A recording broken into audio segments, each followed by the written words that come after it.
Okay, the war has begun. I thought it was going to start last weekend because there was no moon. That's a pretty logical time to strike. Instead, they strung out some negotiations they had no intention to honor all week.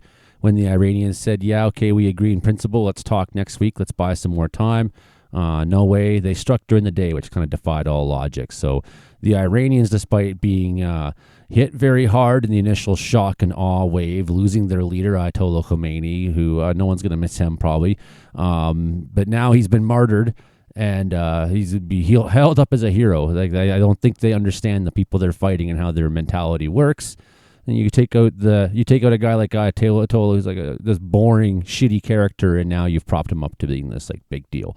Okay, so despite all this, the Iranians have managed to strike back with a bit of a shock and awe of their own, and they've done some major damage. We're going to run through a list of things that Larry Rode and Claudio Ekdahl provided me here, and we'll talk about them right now in the show. Hey, outlaw country music fans. In Kamloops, BC, Joey only in concert April 2nd. Okay, first we have two videos of Iranian Shahed drones striking a tower in Bahrain. The one angle, you see the strike from outside, and there's another video where you see the drone which appears to strike the building of the people who are filming.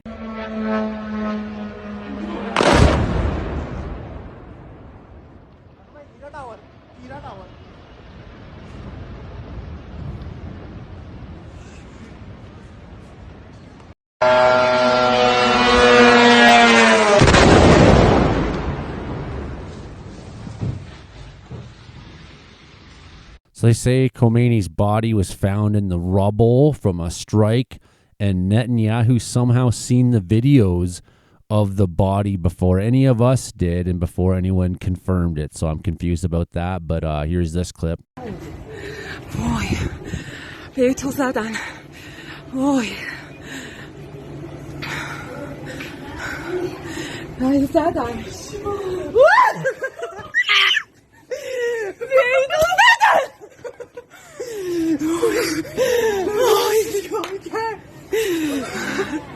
Now in this one we have a Iranian ballistic missile that's flying over a residential area in Qatar, and it's intercepted, and then the missile crashes down and explodes, and some people are injured. I believe at least one person was killed in this strike.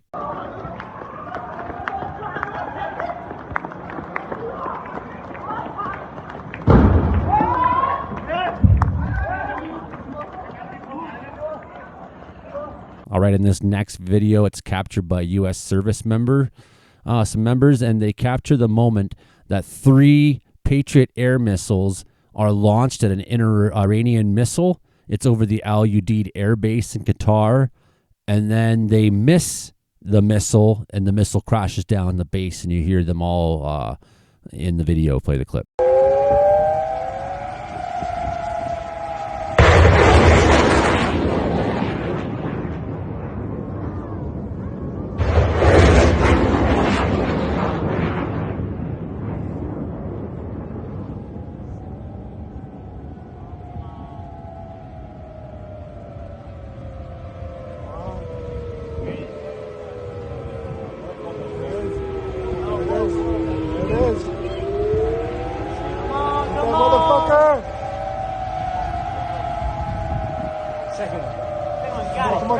Come on.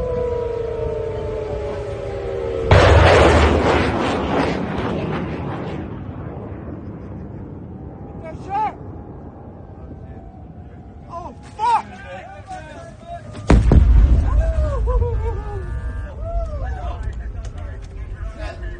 Damn!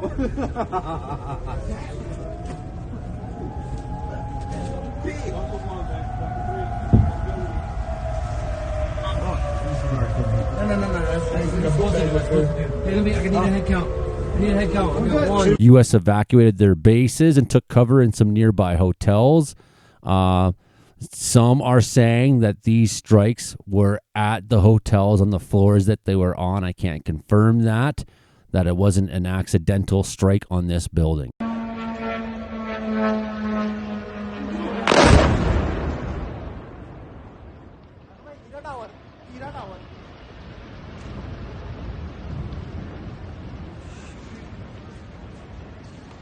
Next, we have a $30,000 Iranian drone, and it destroys a $300 million long-range, 360-degree air surveillance and missile defense radar site in Bahrain that is supporting the U.S. Fifth Fleet, the Navy fleet.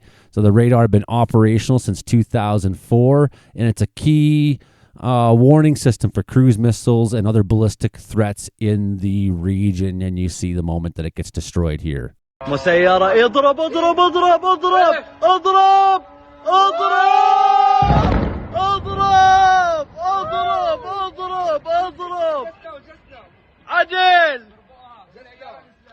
Iranian missiles have struck Israel's Mossad-run call centers. These call centers employ Indian workers near the Al Jumeirah Hotel in Dubai. These call centers were reportedly responsible for large-scale scams targeting Americans and Europeans. Well, you can't feel too bad about that. Play the clip.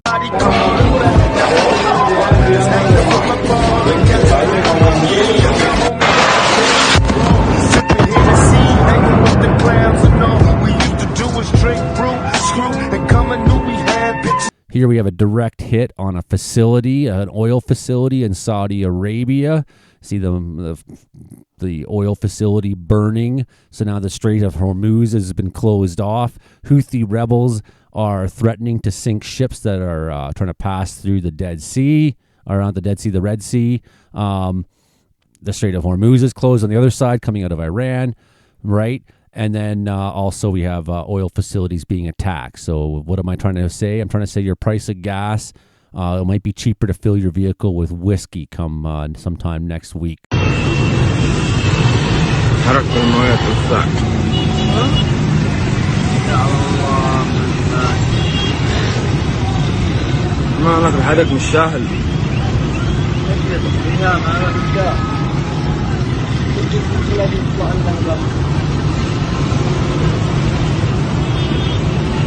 الجاوي حقا عندنا من عندنا الآن نحن نصور.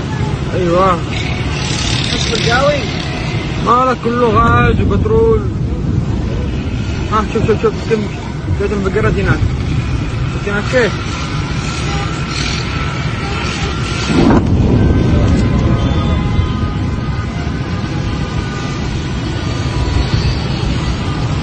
يا رب استر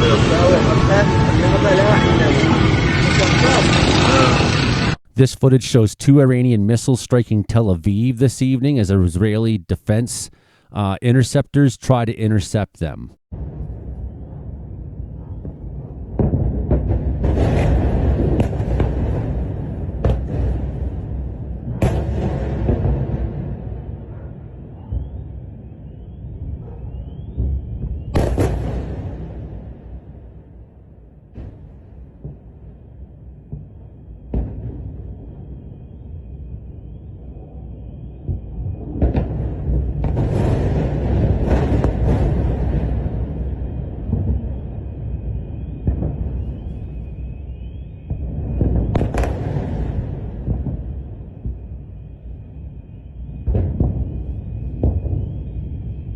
Now we have the moment of Iran's bombing of the Fifth Fleet headquarters in Bahrain. The U.S. Fifth Fleet headquarters was attacked today even.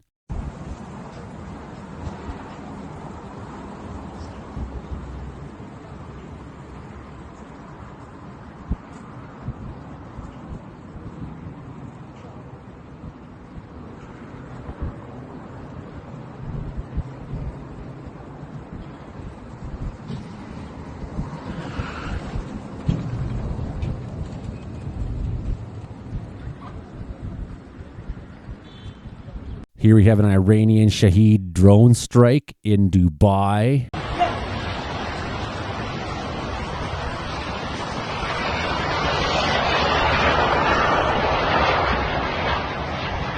Oh my God. Now this last video appears to show Israeli fighter jets that have been downed by Iranian air defense systems that was in Iraqi airspace. بابا طيارة بابا ايش صار؟ Allah, Allah, Allah, Allah. And now Trump is saying that he will hit Iran with a force that's never been seen before. Should they retaliate for U.S. strikes? Iran just stated they're going to hit very hard today, harder than they ever have hit before. Trump said in a post on Truth Social, look how hard they already hit today. He added, they better not do that, because if they do, we will hit them with a force that has never been seen before. And lastly, here we have an article called Netanyahu's War. Analysts say Trump's Iran strikes benefit Israel, not the U.S. Analysts say the war with Iran does not fit with Trump's stated political ideology, policy goals, or campaign promises. Instead, Iran experts told Al Jazeera Trump is waging a war with Israel that only benefits Israel and its prime minister. This is once again a war of choice launched by the U.S. with a push from Israel, says Negar Mortazavi, a senior fellow at the Center for International Policy. This is another Israeli war that the U.S. is launching. Israel has pushed the U.S. to attack Iran for 2 decades, and they finally got it. It's ironic because this is a president who called himself the president of peace, she said. Diplomacy was betrayed by Americans. We were negotiating. We were supposed to meet on Monday. They were going to meet on Monday. About technical aspects of any possible deal. Targets include as high as Bablusar in the north and as far south to the port of Chabahar. We've seen Qom come under attack, Isfahan in central Iran come under attack. Well, these are the big prominent names we've mentioned, but other areas have also been hit. Let's take a look at what's happening inside Tehran. Well, a high security area with the Supreme Leader's office, and right down here, this street is the Pastoua Street. It has the office of the President, office of the Iran National Security That's where they Council, wanted you to go protest. And the Iran Islamic Revolutionary Guards Intelligence Center. Here's what's Go down happened. there, protest the government. This satellite image shows the extent of the damage to the Supreme Leader's office and plumes of smoke that we are seeing. Reuters news agency has said the Supreme Leader was not in Tehran at the time of the attack. But the biggest casualty we are seeing is down here in the south, in Minab. Here's what's happened. A girls' elementary school was hit. The Iran foreign minister says children are among dozens of people who have been killed. Now, from this satellite image, we gather all these are houses. It's a residential stretch. And on this side, agricultural land. We're not sure why the school was hit and if there are any military installations around here. Now, Iran, for its part, says it will retaliate and has been retaliating by targeting U.S. military bases right across the stretch. So we've seen explosions that have been reported throughout the day. We've seen missile interceptions that have also been taking place. Now, Iran, for its part, says it will attack Israel and has launched missiles into Israel. Weeks of tensions, weeks of diplomacy, and weeks of military buildup has now resulted in this. Well, there you have it. I warned you last week, everybody. Told you this was coming. Hit like, share, subscribe, join my channel because I'm going to be right about things a lot around here. Okay, bye now.